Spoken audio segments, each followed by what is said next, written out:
Bem, a lição número 6 é a lição que fala sobre entendendo o sacrifício. Só podemos entender a mensagem de Apocalipse falando do Cordeiro quando nós entendemos o ritual do sacrifício e como esse ritual nos leva a uma situação de exaltação da pessoa de Deus, do Senhor Jesus e do Espírito Santo. Por isso que temos que entender partes da Bíblia que enaltecem o ritual do sacrifício, temos que entender o sacrifício de Jesus na cruz, temos que entender o que os apóstolos pregaram sobre o sacrifício de Jesus e temos que entender o que João em Apocalipse viu como sendo assim, a exaltação do Cordeiro de Deus que tirou o pecado do mundo. Por isso, nós temos que descobrir certas coisas que só se descobre garimpando, ou seja, estudando a palavra de Deus. Um dia em Gênova, na Itália, uma lâmpada de uma igreja antiga, ela queimou e era lá no teto. Colocaram uma escada enorme para que pudessem trocar a lâmpada. Na hora que eles chegaram para trocar a lâmpada, tinham que deslocar uma placa que era uma espécie de forro. Na hora que o homem ele iluminou para remover a placa, ele disse: escuta, tem uma pintura aqui por trás dessa placa, desse forro que eu estou aqui removendo. E então a pessoa de baixo disse: que pintura? Disse: vou fotografar. E tirou uma fotografia da parte interna do forro. Era uma pintura de Michelangelo de 200 anos atrás.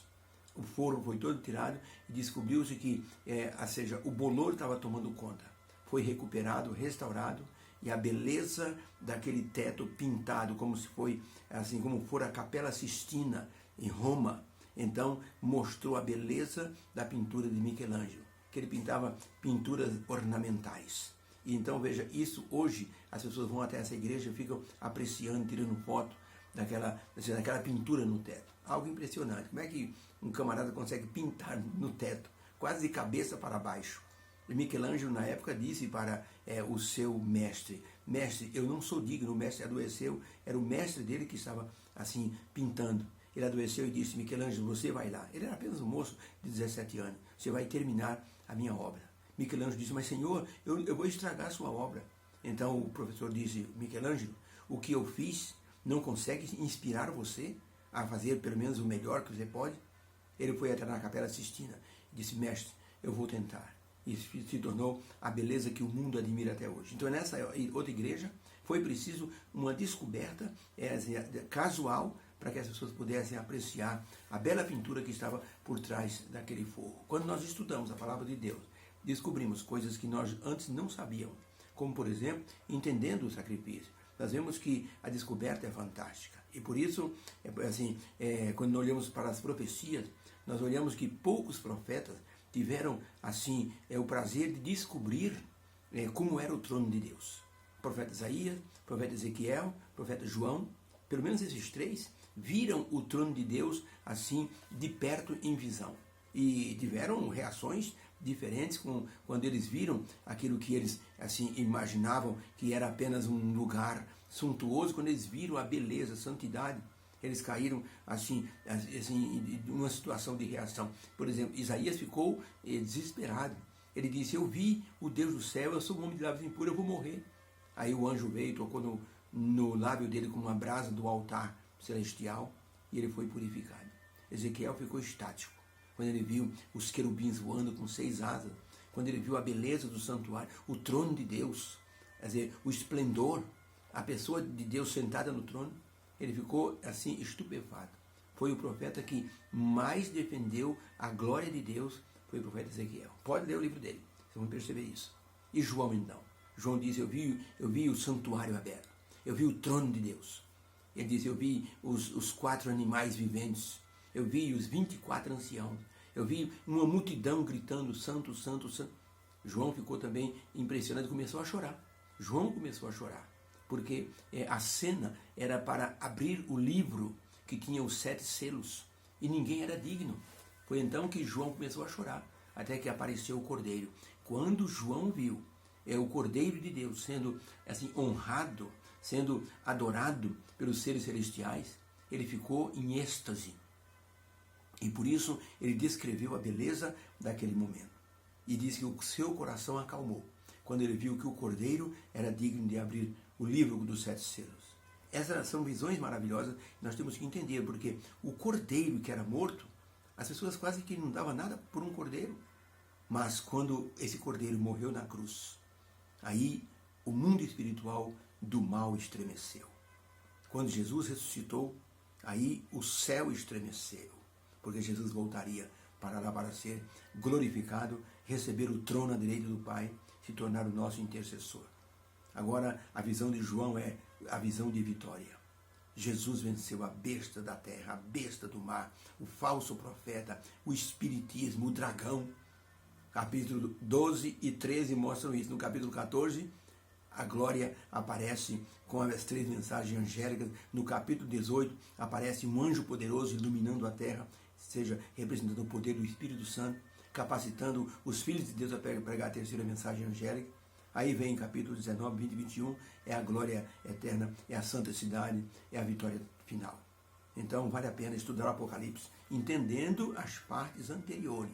Ou seja, buscar na Bíblia o que representa aqueles símbolos, para que nós possamos também entender e ter a nossa descoberta pessoal. Olha a pergunta de número 6. Isaías teve uma visão do trono de Deus, e João teve outra visão do trono de Deus. Que semelhança existe entre as duas visões e que verdade sobre Deus é mencionada? Então, primeiro, a parte de Isaías, capítulo 6, de 1 a 5. No ano em que morreu o rei Uzias, Isaías diz: eu vi também ao Senhor Deus assentado sobre um alto e sublime trono. E ele diz: serafins estavam por cima dele, cada um tinha 6 asas. Assim, com 2 eles cobriam o rosto, com 2 cobriam os pés, e com 2 eles voavam. E clamavam uns aos outros, dizendo: Santo, Santo, Santo é o Senhor dos exércitos. Toda a terra está cheia da sua glória. Então disse eu: ai de mim, porque sou pecador, estou perdido, sou um homem de lábios impuros, e habito no meio de um povo de impuros lábios, e os meus olhos viram o Rei, o Senhor dos exércitos. Essa foi a reação de Isaías. Apocalipse 4, de 7 a 11, João. E João descrevendo, quando ele viu o trono de Deus, e ele viu os 4 seres viventes, ele dizia: o primeiro ser vivente era um animal semelhante a um leão. O segundo era um animal semelhante a um bezerro. E tinha o terceiro animal com o rosto de homem. E o 4º animal era semelhante a uma águia voando. E esses 4 animais tinha cada um deles 6 asas.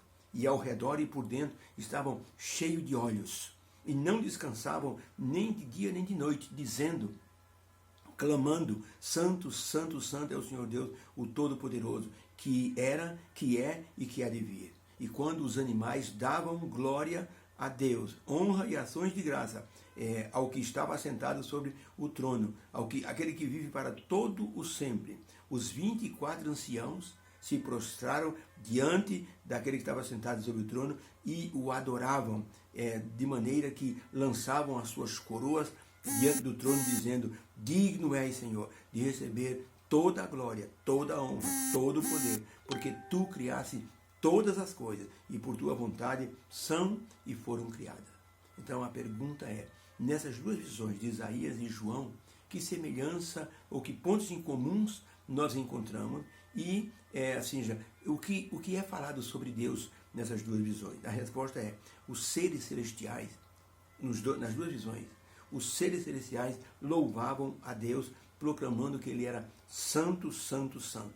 Depois os profetas reconheceram a sua condição de pecadores, a sua pequenez, e isso mostrou como a grandiosidade divina coloca o ser humano em profunda humildade diante de sua presença.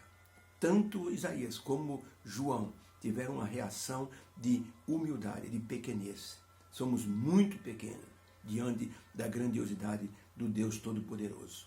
Por isso, eles tiveram a reação assim de medo inicialmente, mas foram confortados pela presença divina. Um ponto em comum entre as 2 visões foi a descoberta dos louvores, ou seja, como a honra ela é dada de maneira plena no céu, como sendo um reconhecimento de que Deus criou todas as coisas.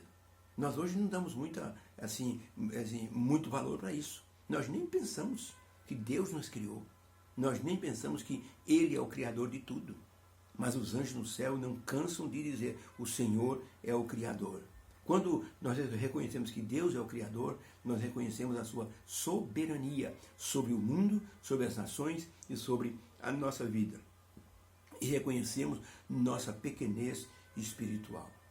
Por isso, a pergunta é: o que é o homem para que dele te lembres? E o salmista diz: um pouco menor do que os anjos o fizeste. No entanto, nós, seres humanos, poucas vezes lembramos de Deus durante o dia. Às vezes passamos o dia inteiro. Só se acontece alguma coisa, a pessoa fala: meu Deus. Mas é uma expressão apenas de susto, de espanto. Não tem nada a ver com glorificação. Então nós temos que aprender a glorificar a Deus, porque é um treinamento para o céu. Quem não louva a Deus aqui na terra, não vai conseguir louvar lá no céu. Por isso nós temos que ter o costume de louvar a Deus, de glorificar o seu nome. Tá? Na igreja hoje é um pouco esquisito você falar glória a Deus. Só se o pregador pede: digam glória a Deus. Mas espontaneamente, alguém dizer glória a Deus é muito raro você ver. E quando alguém fala, o pessoal já olha para trás. Quem é o penteca que está falando glória a Deus? Olha, como se isso fosse uma coisa estranha. Deveria ser o mais normal do que nós podemos pensar. Glorificar a Deus por aquele que Ele fez para nós, se tornou o nosso Salvador. E os profetas viram como os anjos reconhecem Deus como o Criador e Deus como o Salvador da humanidade.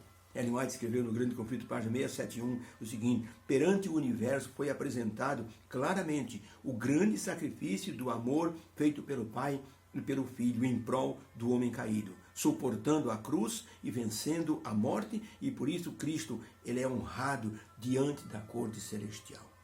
E Ellen White fala assim ainda no Grande Conflito, que os anjos ficam surpresos de verem o quanto os seres humanos são assim indiferentes àquilo que Deus fez por eles.